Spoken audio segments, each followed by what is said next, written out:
All right, so this is the Barbell Medicine deadlift warm-up from a deadlift workout that Dr. Austin Baraki and I did not too long ago. So Austin's getting ready for deficit deadlifts. I'm getting ready for tempo deadlifts, but we're both going to start with empty barbell deadlifts. This is kind of like a Romanian deadlift, which typically starts at the top, and you trace the bar down your legs to a little bit below the kneecap, usually a few inches. But I like to think of these as extended range of motion RDLs. You're going to go a little bit further to where the barbell would start if it had plates on it. Now, we typically recommend 2 to 6 sets of 5 to 8 reps. The idea is you're trying to actually make the muscle warmer, increase the temperature, and then also get mentally prepared for the task at hand, which in this case is deadlifting. So some external cues that I like is to feel the steel of the barbell, drag the bar up and down the legs, keeping it in context. You should feel the steel. And some internal cues that I like are to initiate the movement downwards by pushing the hips back, and then also to stand tall at the top. We're not paying much attention here to what the back is doing, like am I in flexion, am I in extension, is this quote-unquote neutral spine? The reality of it is no matter how you set up, no matter how you deadlift, the spine is going to actively flex when the bar leaves the floor. Now, if you have a lot of flexion or a lot of other spinal movement or some other technique thing that you'd like to correct to improve efficiency, you can work on those during the empty barbell sets, and then also obviously as you're warming up. Your work sets should be just C-bar, lift bar, because at that point your technique should be relatively dialed for that day. So we did a few sets, about 3 sets with the empty barbell, and go straight to 135, and you can see myself doing tempo work. So I deadlift the weight and set it down under control because I'm trying to extend the eccentric portion of the lift for this tempo deadlift. Austin is going to switch to deficit pulls, so he's using 2 mats here to space himself up on the ground, increase the range of motion. And you can see he is in active spinal flexion, and we'll discuss that a little bit later, but this isn't really a problem if you don't make it to the end of the video.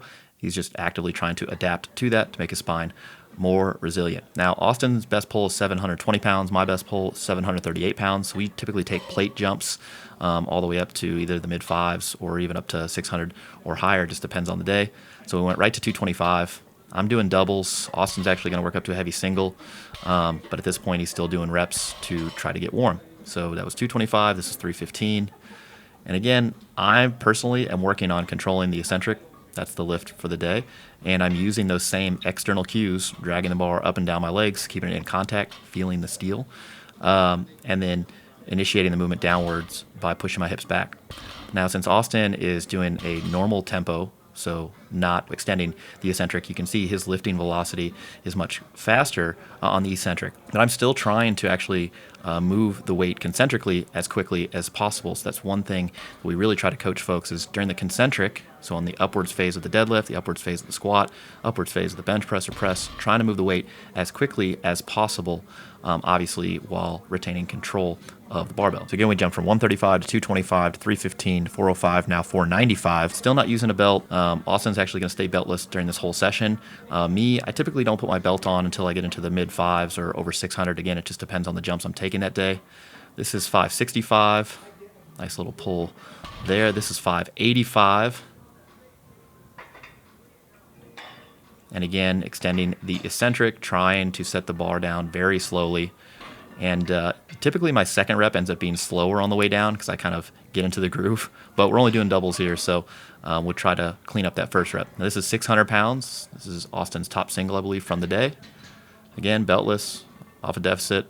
And yeah, he was in some spinal flexion, but he can tolerate it just fine. And this is my top set, 660 for a set of 2. Again, trying to move the weight as quickly as possible during the concentric, even though I know I have to slow it down on the way down. So not as easy to do when you know you have to go slow.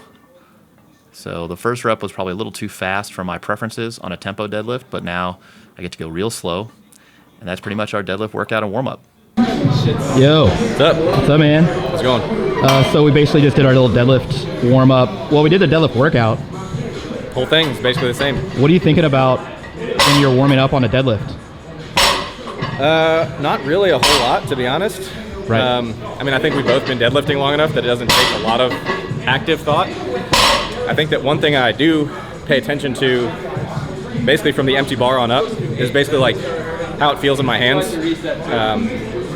Basically at a point where I can kind of get a feel for, am I strong today? or not as strong today based on how heavy a certain weight feels. Yeah, sure, like the velocity at which a reference weight kind of moves probably. But even like when I pick up the empty bar to warm up, if I'm having like a day where I'm like super beat down and very tired, you can kind of tell the bar feels a little bit heavier.